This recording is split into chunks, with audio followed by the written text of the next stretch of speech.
Welcome back, family, to another edition of the Family Bloodline Platinum Guest Series. Yes.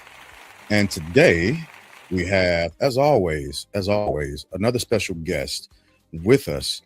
And the information that the guest is about to share is bar none, is ridiculously important, and the listeners should absolutely lean in to what's about to be shared, said, and pay attention to understand how it's going to affect not only them, but their children moving forward.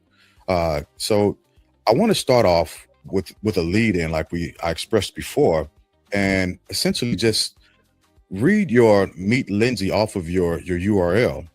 And I want to do this just to begin to set the scene, so that people can get a feel of who you are.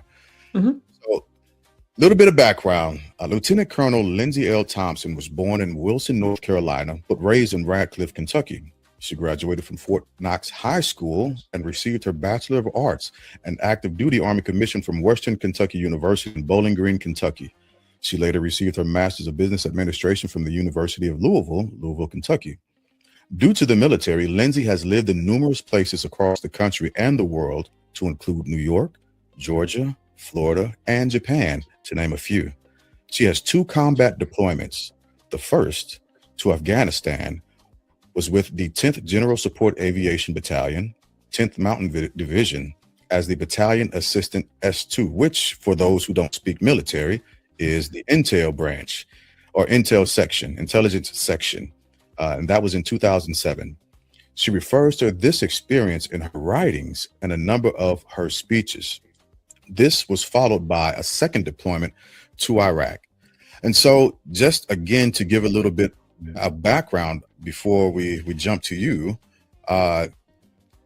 Ms. Thompson is an active duty military member and a CEO.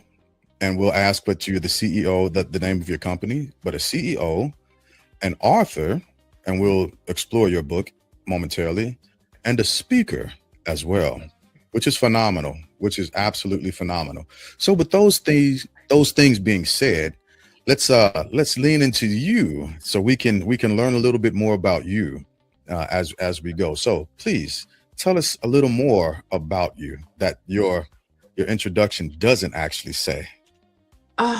Well, where do I start? The introduction pretty much covers the rudimentary aspect of my life, but it doesn't so much cover why I do what I do and why I'm trying to transition into the Gen Z speaking and operating world after the military.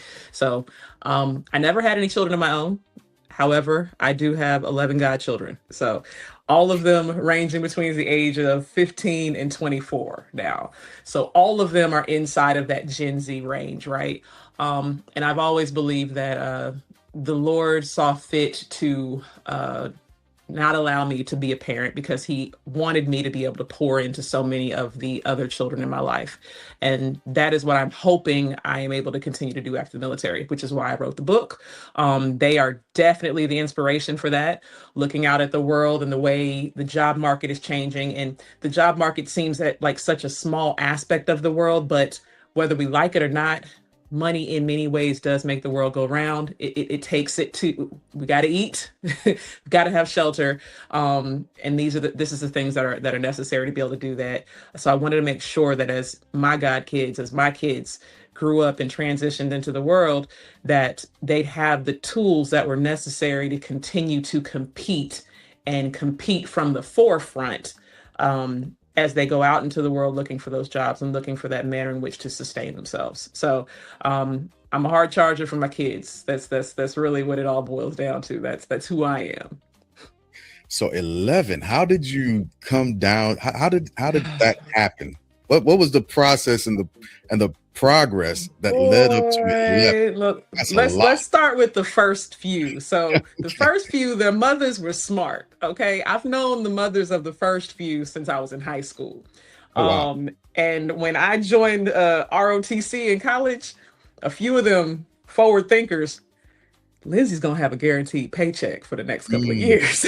Yeah, yeah, So yeah, let's yeah. go ahead and make sure we get on board with that one. Lyndsey's gonna be the good aunt with the good birthday gifts and whatnot for the next couple of Got years. it. So Yeah, so let's rock with Lyndsey. for sure. The others were just their friendships that developed into family.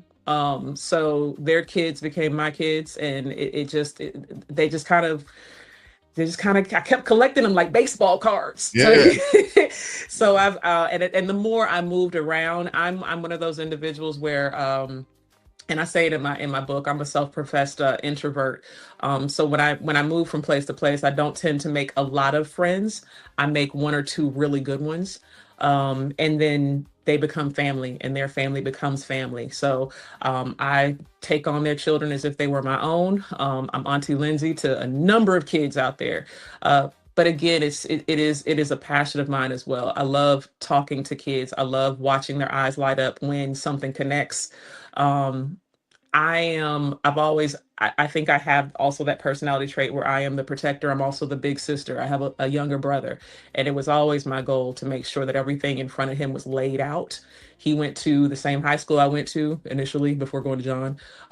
He graduated from the same college I graduated from. I remember when my brother was online, getting phone calls from my Eastern Star sisters that were still at Western. It was like, girl, your brother's out here looking like he about to cry. We don't know what's wrong with him. I'm sitting here thinking to myself, yeah, if you only knew what was wrong with him. But yeah, it's it's a protective aspect of me, and for whatever reason, the younger generation is what's catching it all right now. yeah. Absolutely. I'm on a level also. Just throwing that out there. Uh, Okay. been a traveling man for a while now. All right. Yeah. So you also, I've noticed something in one of your contact uh, descriptions with 1908, I believe it said. I am. I am also a member of the sorority Alpha Kappa Alpha Sorority Incorporated. Okay. So yes, I'm a legacy. So my mother is an AKA, my brother is an Alpha. So yeah, we're holding the D9 down.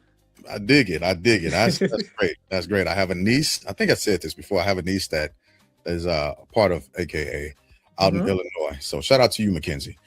So let's jump into a little bit further. You how many siblings do you have? Just the one, my younger brother, Desmond. All right. And I want to jump into the military aspect of you. And the reason why Mhm. is I listened to the podcast that was describing your book, right? Phenomenal, by the way. And Thank we'll look you. at that also. What have been, or describe, let me start here. Describe your military journey thus far and where you are now and what you hope to accomplish. Um, I don't think that there's anything legitimately special about my particular journey other than the fact that um I was never a position chaser, chasing rank or anything like that. Which for the first couple of years as an army officer, it's not really a big deal. Like is you go through or second lieutenant, first lieutenant, captain, so forth. It's pretty much just progressive. Time and rank, you'll get promoted to the next. After that, a lot of people become very strategic, trying to pick and point out those key positions that are going to set you up for the next rank. I have always been an avid believer that I want to do what I enjoy. Yeah. So if I don't enjoy the position or I don't believe I'm going to enjoy the position, I'm not seeking that position. So if I make the rank, I make the rank. If I don't make the rank, I don't make the rank. But you will never say that I did not do my job to the best of my abilities because I know I enjoyed what I was doing. So I transitioned to a lot of different locations based upon the fact that I thought I was going to like it there. I went to Savannah because I was like, this is Savannah, Georgia. I don't know what job I'm going to get when I get there, but I'm going to Savannah. So there you have it. Um, Same deal when, actually Japan was an accident. Japan was completely an accident. I had come back from both Afghanistan and Iraq, and I'd been to Savannah. I went to school. I was like, I don't want to leave the country anymore if I have to carry a weapon. Like I don't I want to go overseas somewhere, but I do not want to carry a weapon. Well, in my mind frame, I'm thinking Europe. my orders said Japan. I was like, that is not what I meant. Like That is not Europe at that all. was not what I was talking about. But Lord, your will be done. So went to Japan, had an amazing time.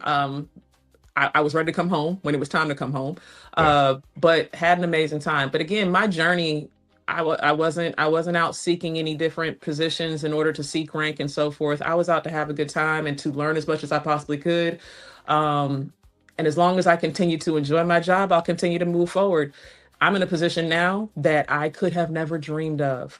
Mm. I am the battalion commander for the Mission Support Battalion underneath Recruiting Command. We are basically the tactical arm for all of the marketing that's done in the Army. So I spend 80% of my time traveling to colleges and high schools and bowl games and all of those types of things with my assets. Those, I don't know how many people have seen it, but those big 18 wheelers that you'll see going down the interstate with "Be All You Can Be" written on the side of them, those are mine, right? I've got a team of elite athletes. I've got a warrior fitness team, which are basically CrossFitters. These are soldiers that get paid to come and do CrossFit every day. I've got an esports team in my organization. These are soldiers who get paid to come to work and play video games all day long and to compete and be the best in the world. Like, you can't tell me my job isn't amazing. Like, I didn't even know that this existed. And the Yeah. Lord handed it to me. So I'm just like, you know what? As long as I'm having a good time, I'm gonna keep it pushing. But I feel like this is probably as good as it's gonna get. So Mm. now I'm starting that transition into the retirement phase, the retirement mode. Because I'm just like, it just don't get no better than this. Y'all gonna want me to go back out here and do something Yeah. concerning. I was like, I'm good. I'm good. Nope. Yeah. I'm good. So They're so setting yeah, you up. now I'm starting to focus towards the passion versus just the career. Okay. Good. Good. So how long have you been in? A little over 21 years. Oh, wow. Wow. Well, thank Mhm. you for your service. Thank you. Thank you. You're welcome. And I would like to say that when you decide to hang your boots up and throw your pistols in the water pail, it's good on this side of life. It's good on this I side of life. can't wait. I Hey, can't wait. come join us. We waiting. We waiting. I cannot wait. It's wonderful, especially with the vision that you have for the Mhm. future, right? So I want to talk a little bit about your work, your Mhm. passion. I don't want to call it work because clearly this is a passion that you have. And I could tell that when you were talking to my daughters at the event that I met you and your mother at. Um, you talked a little bit about how you jumped into it, but Mhm. talk about what the thing that attracted you to it, the thing that kept you in it, and Mhm. where you want it to go as you grow it. And we're talking about the business, right? The book and all of that. Absolutely. Yeah. Um, so the thing that attracted me to it, uh, like I said, concern for the future of my kids, concern for the future of my nephew, who is 10 years old now and will be, there's a whole another 10 years of changes to come before he is going to go out into this world. But watching what AI is doing right now in the economy and the way things are changing, um, it's funny because I remember hearing my parents and my grandparents say, back in my Mhm. day, right? And now I find myself going, back in the day, Right. you had to pay somebody to do this, Yeah. or, back in the day, this was an entry level position that I didn't have to have experience to get. Like, I graduated from high school and then I went straight into this job, and this was the job that I utilized in order to get experience and to start my climb up the corporate ladder. And that's changing now. um AI is starting to take away a lot of those entry level positions that we used to cut our teeth on. Mhm. Um, they're saying that within the next 40 or so years, AI could, or excuse me, 4 years, so please get that right, 4 years, AI could ultimately replace approximately 40% of the Wow. entry level positions that our kids are or used to utilize to enter into the job market. to start their initial climb of that ladder. So now you've got 40% fewer entry level positions available for our kids. And the other 60% have now transitioned to a mind frame where they're requiring that these kids have 2 to 3 years of experience Wow. before they'll even hire them. Okay, so then you've got kids coming out of high school and college who are looking to go in, or who are looking to compete for this last 60% of jobs that are still available to them. And now, in order to compete, they also have to come with a portfolio of things that they've done before they even graduated. Mm. So it was scary as I was kind of seeing these things. And what I realized is a lot of the things that I've learned over the course of my 21 years in the military, although they don't directly align with the civilian world, they do directly align with the way things are changing. The concept of mentorship, right? Mentorship is something that is beaten very heavily in the military. Go out and find someone who's done what you're trying to do, somebody within your branch, someone within your field who can kind of help you navigate the positions that you should hold in order to continue to progress through the ranks, right? We make it a formalized process. Mentorship is a cheat code for success in any realm. Going out and finding someone who is currently doing what you want to do, going out and then finding someone who has already excelled in the spaces that you want to excel, and having a cup of coffee with these people, Yeah. asking them questions, asking them how they did what they did, their input, their advice, all of these things. And if they feel so inclined to truly invest in you, they have the ability to introduce you to people who will then open up doors for you that you didn't even know existed. They have the ability to show you which potholes to avoid, which courses to take, which ones are just complete waste of time, right? They're saying now that when it comes to the hiring market, 80% of jobs right now are coming through by way of people who know people. It's Oh, being wow. introduced to something. Resumes and all of that, they're great. But if they don't say the right thing and they don't come with someone behind them who basically does a handshake and says, I vouch for this person, you fall to the bottom of the rung. The other thing is leadership. Leadership is Mhm. something that the military has instilled in us since the day we joined. Leadership is the trust aspect of employment. Leadership shows the people that you're working for, those possible employers, that they can trust that you can communicate. They can trust that you can lead. They can trust that you can actually navigate conflict. That's what they're looking for. They're looking for that maturity and that leadership already instilled. Again, our kids are not necessarily coming out of these schools with these types of courses and these types of experience to garner that trust in these possible employers. And then finally is the real world experience piece. And that's the proof. That is the proof positive that I can do what you're paying me to do, or what you're saying you're going to pay me to do. Um, they're not looking for trainees anymore. They're not Mm. hiring you to teach you. They're hiring you to execute. And they want proof positive that you can execute what they're hiring you to do. So again, the last 60% of these entry level positions are looking for you to come with a portfolio that states, these are the things that I've done. Well, where do they go to get that experience if all the jobs that they would have utilized to get the experience now requires that they have experience to get the job? Yeah. Well, that's where we talk about in the book getting creative. Things like internships. Internships are the new gateway to an actual career.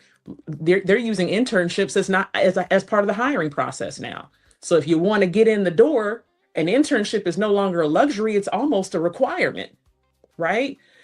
Other aspects and other manners in which to get this experience is side hustles, right? Utilizing your mentors and finding jobs, whether they be non-paid volunteer work or paid jobs during the summer, to start to build a portfolio in and around the concept that you would like to work in. So all of these things, spelling it out and packaging it, is what kind of drove me to put this book together. like when I started writing it, I actually started writing the book for something a lot different. I started writing the book for senior level staff sections because I was so irritated by my brigade staff. I was just like, y'all do not understand what the concept of graduate level staff works. So let me write this book and help you guys understand it. And then I was like, no, these are grown people. I'm not. Yeah. Let me focus on the future. So yeah, as I started writing, I was just like, no, there's another group here, a group that I care so much more about that Mm. I'd prefer to focus on. So that's kind of how the concept grew and what's kind of been keeping me going. I love it. So speaking of your book, and this is your webpage, by the way, Yes. and that is, I will push that up at the top for anyone who wants to navigate to the actual webpage. So talk to us a little bit about the book, the experiences that you shared, not just Mhm. that, but talk to us a little bit about the process of writing your book. Like you were just saying, the transition from, hey, I'm writing this for senior level staffers, but wait a minute, there's another audience that needs to be captured by this. And not just that, but hey, I got a nephew. This world is evolving faster than what we can actually keep pace with. Right. Let me put this out. Let me compile this. And how is it that you compiled it? What did you draw from in order to get the message out in your book? Um, well, like I said, it was initially a it was a angry journal entry directed at my senior leadership staff initially. I was just like, you know what, y'all suck. So I'm gonna basically write this book to tell you how to do your job. Yeah. Um, but again, as I was kind of doing research to help to support the things that I knew naturally by way of my own experiences working for general officers and whatnot, that's when I started to kind of stumble upon some of the information in reference to the current job market and how it was going to start to impact not just, you know, the general employment rate, but the employment rate of the next generation coming into the job market, which happens to be Gen Z. So as I continued to kind of read, mission creep, like I started to refocus what I was, you know, honing in on and started to focus on a solution to something that was bigger than just my gripes and complaints. Um, they say that passion is not what you do for yourself, it's what you it's it's what you provide to others. Mhm. Finding your happiness and provision to other people. And I feel like this is my provision to the next generation and to society in general, whether we want to acknowledge it or not. At some point, this community is going to reside on the shoulders of Gen Z. Yeah. And if we do not set them up for success, then what? Mm. It's not, we will not be here forever.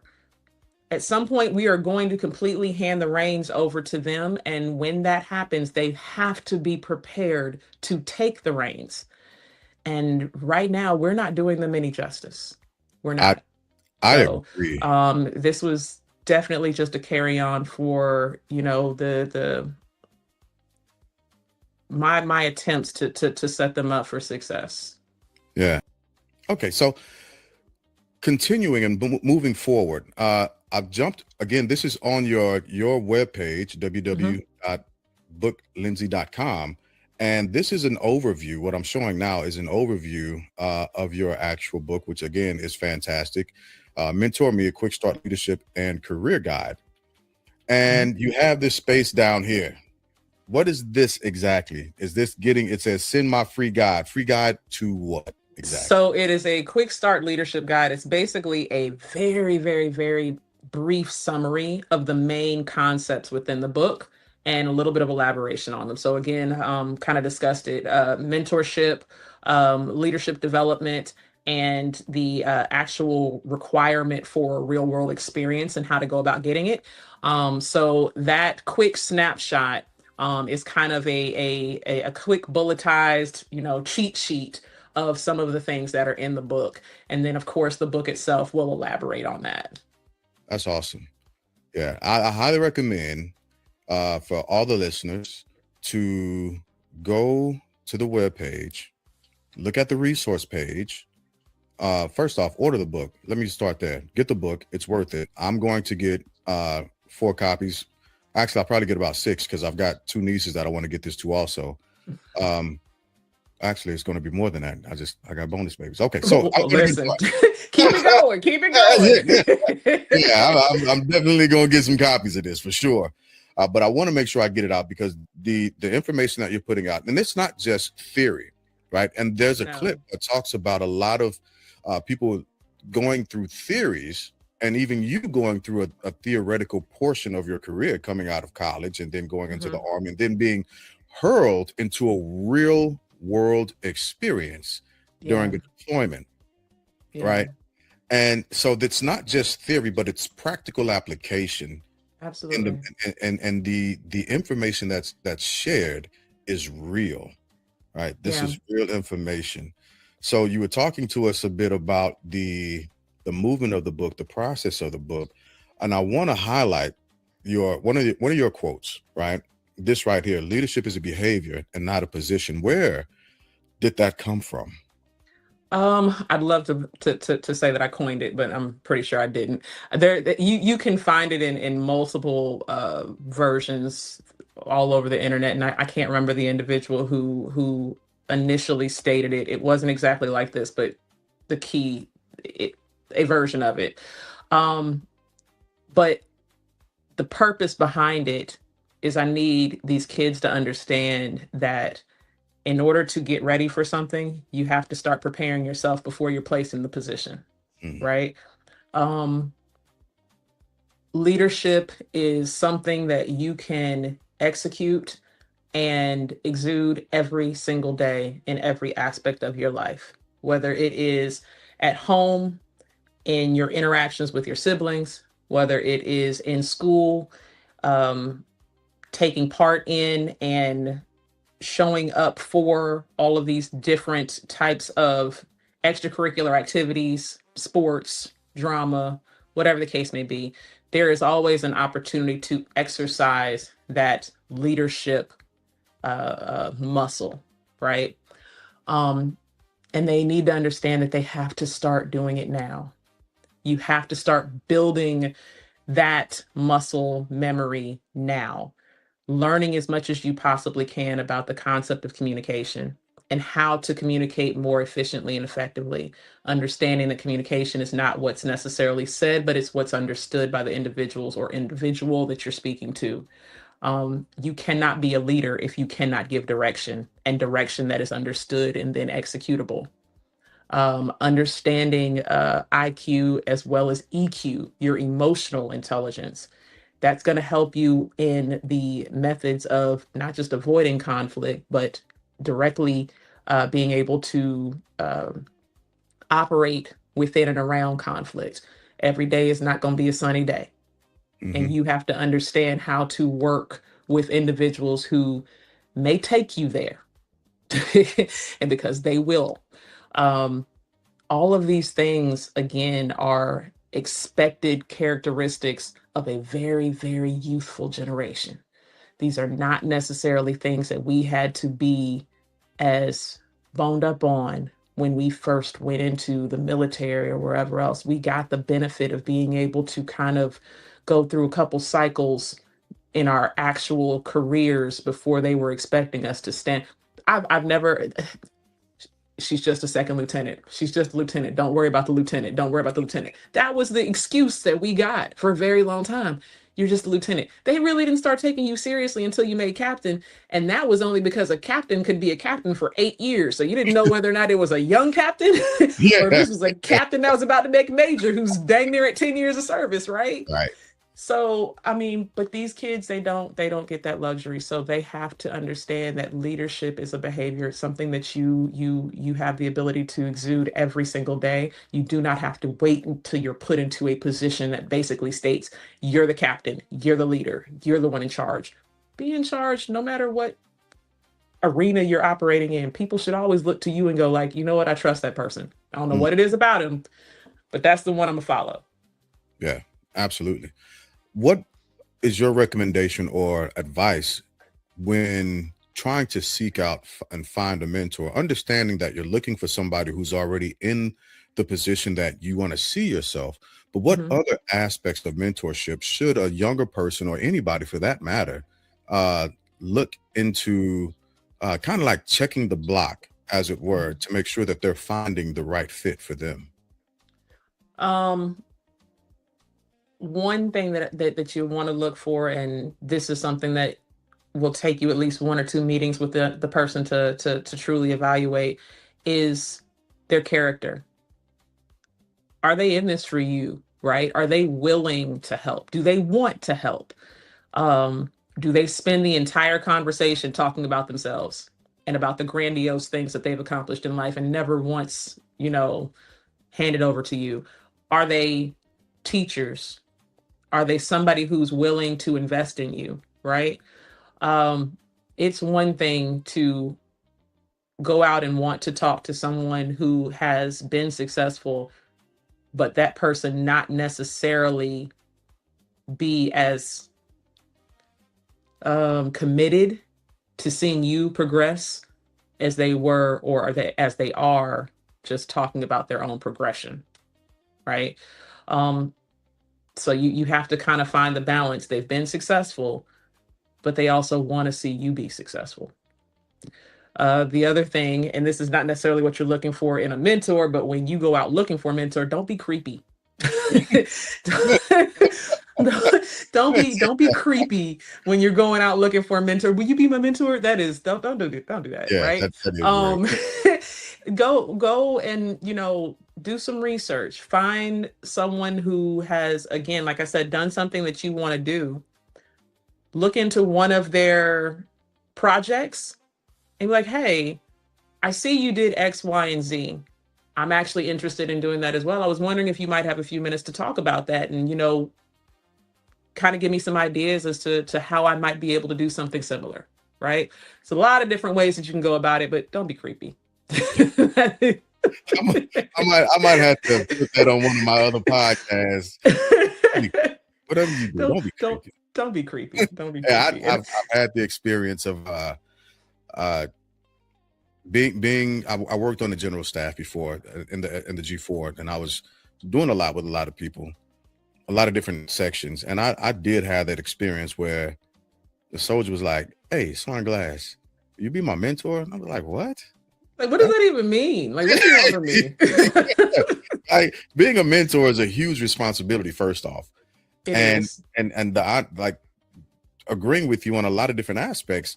It's not a forced entry, as it were. It's a glide path that you take Mhm. because you're establishing a relationship with someone, and again, yeah, wanting to make sure that that person is doing well and being able to correct them when they're falling into pockets of error, and just being like, hey, listen, let's move forward together. This is where you made your mistake. I got it, but this is how you correct that, so on and so forth. But Absolutely. I was quite, what do you mean, can I It, be your? and you know what? But I blame that on the army too, I do because too. again, the army, they made it such a regimented thing. They were just like, well, go out and find a mentor. Well, Yeah, what does that mean? Go out and find a mentor? Okay, fine. So I found somebody who outranks me. Hey, will you be my mentor?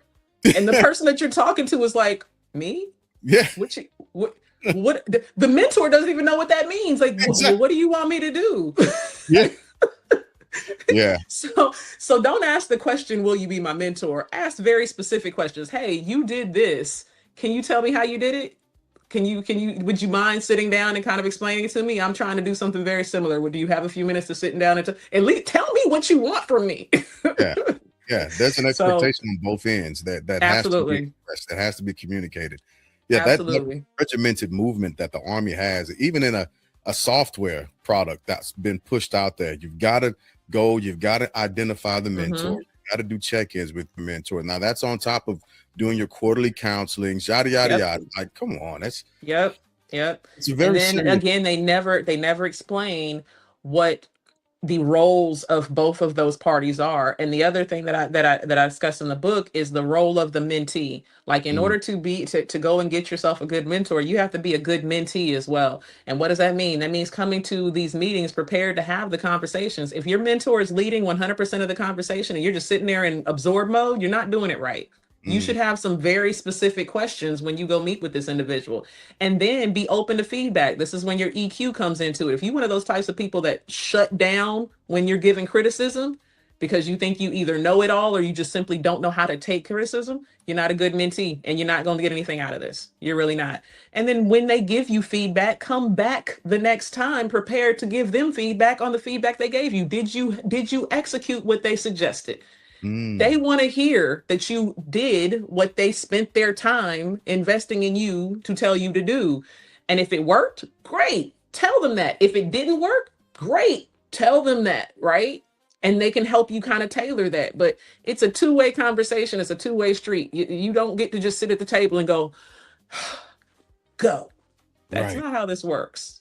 Yeah. Yeah. Absolutely. And I would surmise that you have a lot of experience in the mentor mentee ballpark with A 11. little bit, just a little bit, a little bit, but more so honestly, and well, now I think about it, probably in both realms, but I was probably the one making the mistake as a junior and doing exactly what that young soldier did to you. Yeah. Man, will you be my mentor? What does that even mean? I did it to a 3-star. Oh goodness. Oh I did it to it. I was a young captain, and there was this general that came out. It was an African American female. I was just so taken aback by her and this, that, and other. So I shot her a note. I was like, "Man, will you be my mentor?" This woman had never met me before. yeah. Like, and I could now that I'm more senior, I can kind of hear her thoughts. Bless her heart. That's what she Right. wanted to Right. say. Bless her heart. Bless her heart. Just, it is what it is.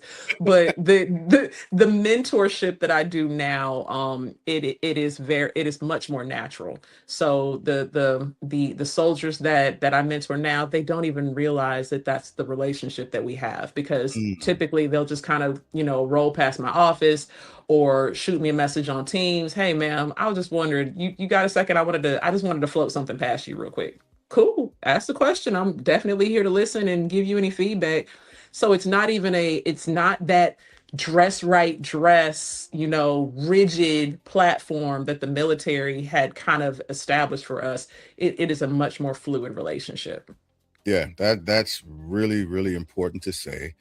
Uh and explore. And like just like you just described, a lot of people, not just soldiers, but a lot of people experience mentorship just in passing with people that they come in contact with every day and don't really Mhm. realize that that's what's happening. And Absolutely. and then that just goes to the length and breadth of what mentorship can, should, and it is oftentimes on its surface. It's the quick ability to communicate, correct, redress, be a sounding board for somebody. Hmm. And that's from the mentor aspect. And then from the mentee aspect, also be vulnerable enough to ask someone for that assistance, for that critique, and that guidance as well. Absolutely. So yeah, that's Absolutely.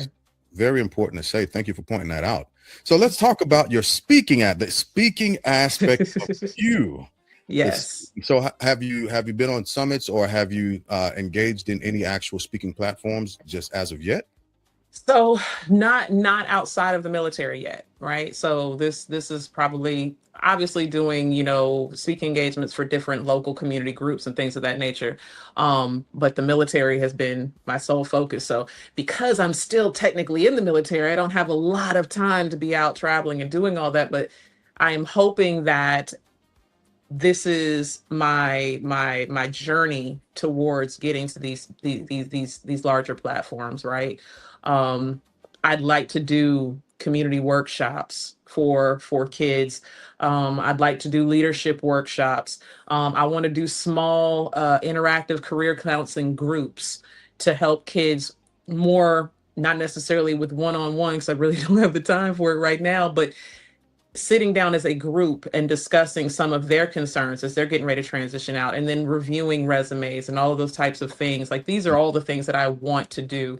Um, but yeah, the speaking platform at this point has been more so military directed, just because of the nature of my current profession.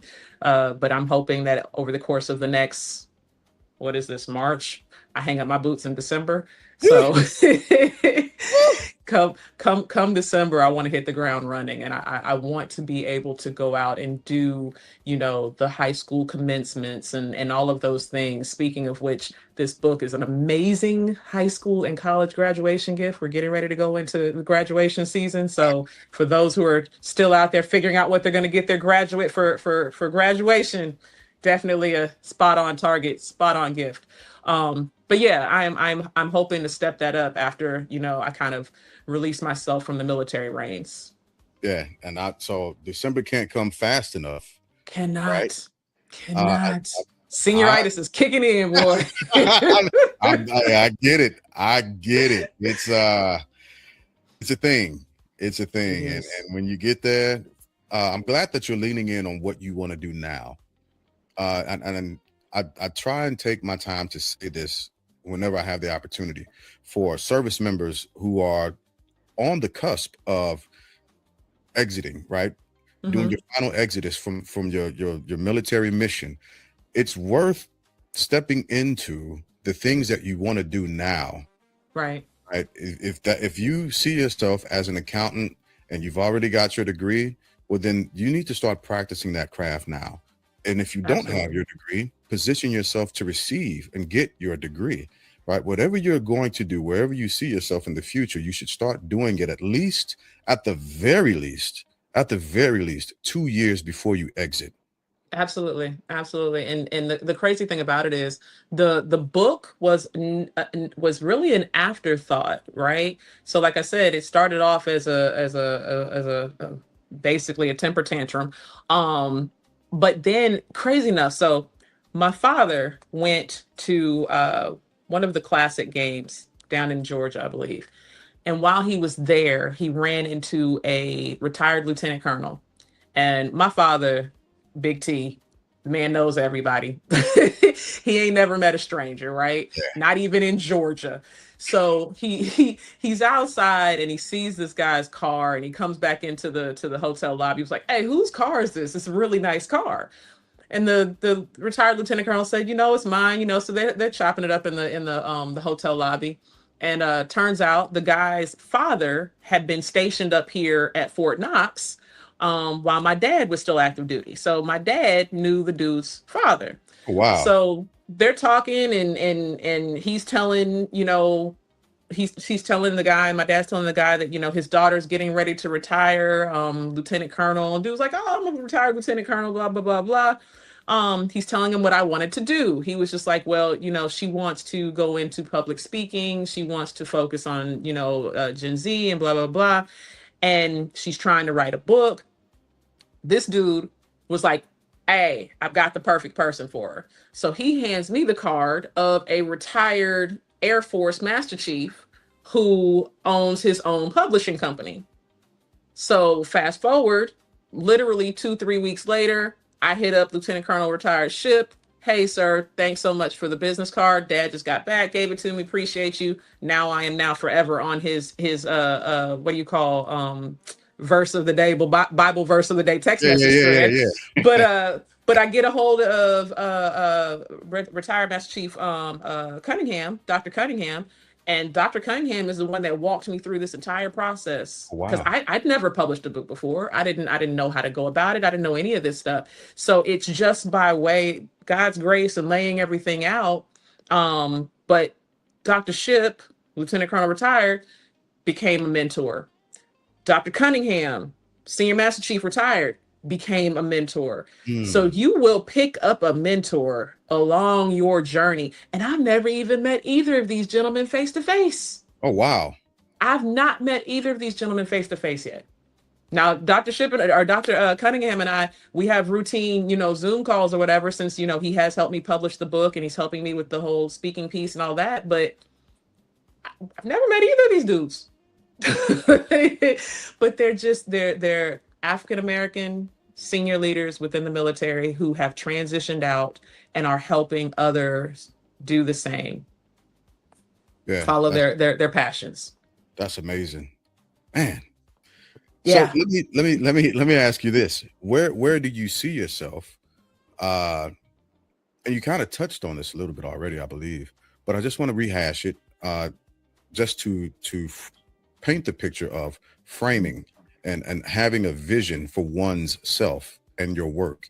So where do you see yourself in your book in the next 2 to 5 years?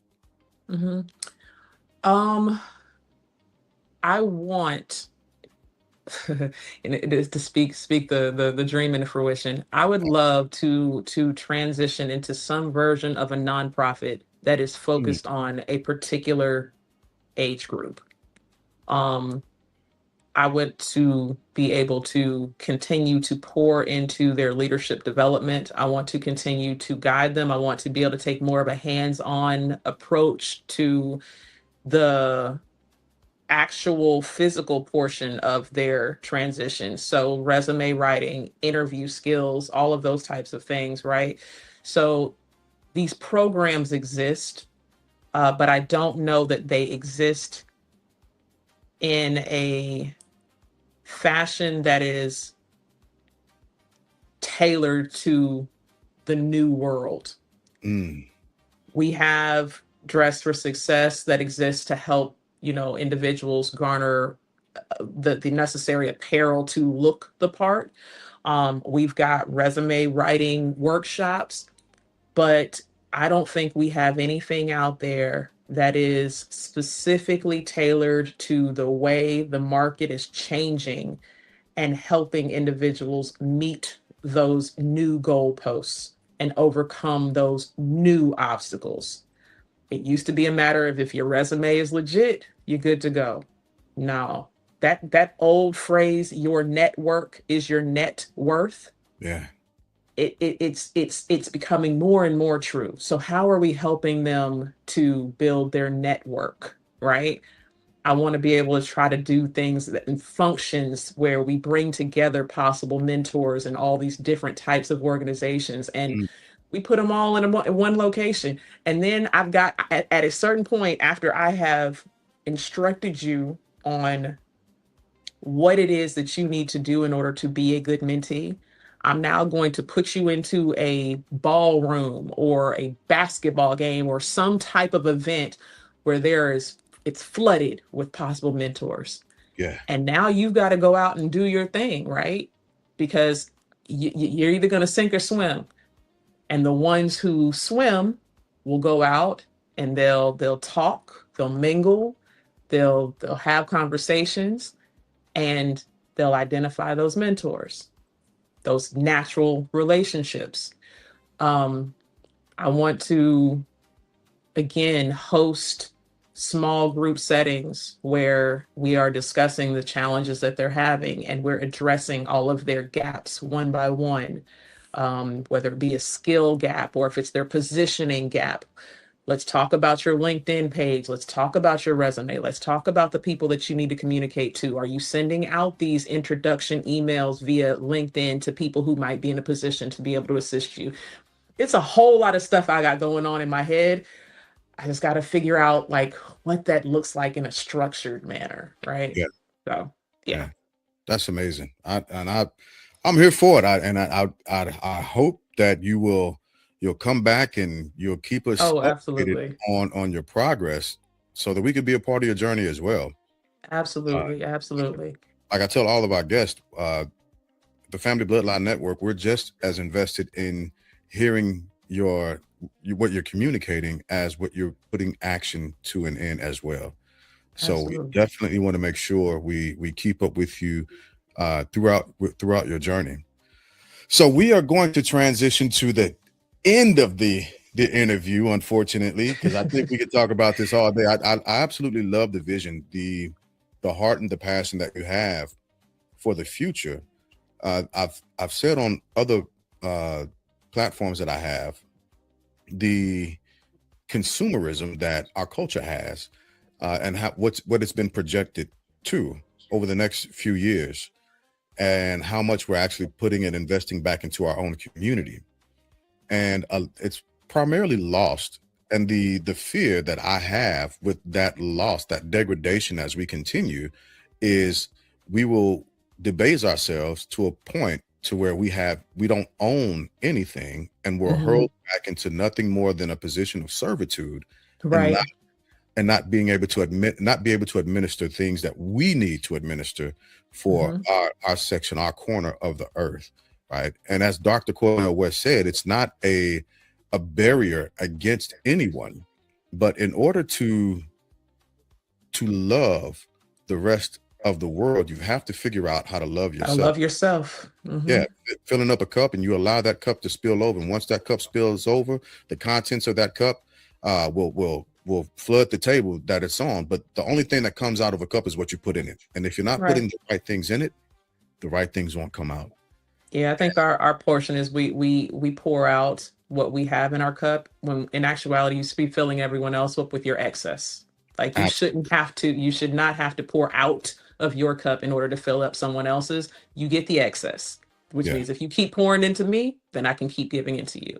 Yeah, it's absolutely reciprocal. And yeah, I agree. I am so happy that you took the time. I know you're busy. You got a lot of stuff coming up Thank here. you so much for having me. Like this is amazing. This was Absolutely. absolutely amazing. Thank you so much. Well, thank you. So on my platforms, on the Family Bloodline Network, we've got a couple of different segments called the Pulse as well as the Legacy Table. We do something on each different segment Mhm. uh, called that gives your final thoughts. On the Pulse, it's called Around the Horn. On the Legacy Table, it's called Final Thoughts. And here on the Platinum Guest Series, I also call it Final Thoughts. And so Final Thoughts is anything that you want to say about anything that you want to talk about. It doesn't necessarily have to be about what we talked about today.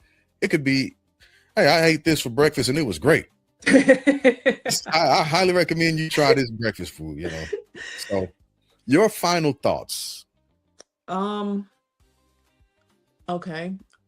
My final thoughts, still in line with what we've been discussing, is a call to action. Mm, And it's not necessarily a call to action to our youth, it's a call to action to the millennials, Gen X, and so forth. They need us.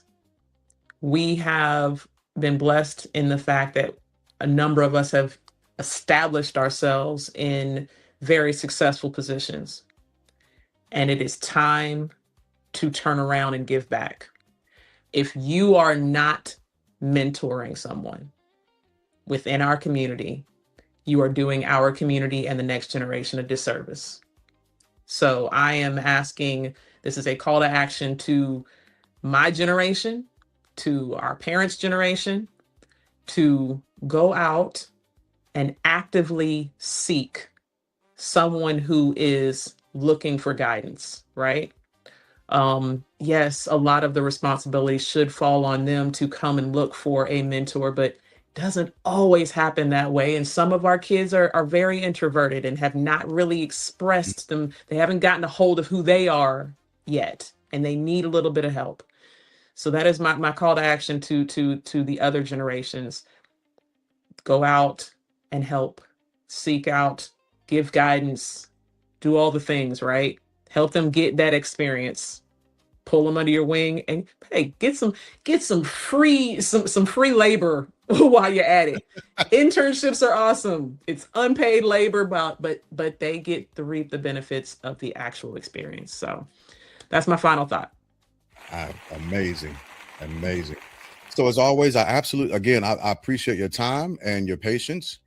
For everyone who's going to come across these videos, I ask that you share and have the person that you shared it with share to somebody else and continue that trend. Make sure for the YouTube, go to the YouTube, go to the Instagram, follow, like, and subscribe to these pages. The YouTube and Instagram are the same. It is at LDR Ship Enterprises. Make sure that the LDR, the S, and the E are capitalized on YouTube, and go forth and do great things with that. Interact, uh, ask questions, pick brains, Absolutely.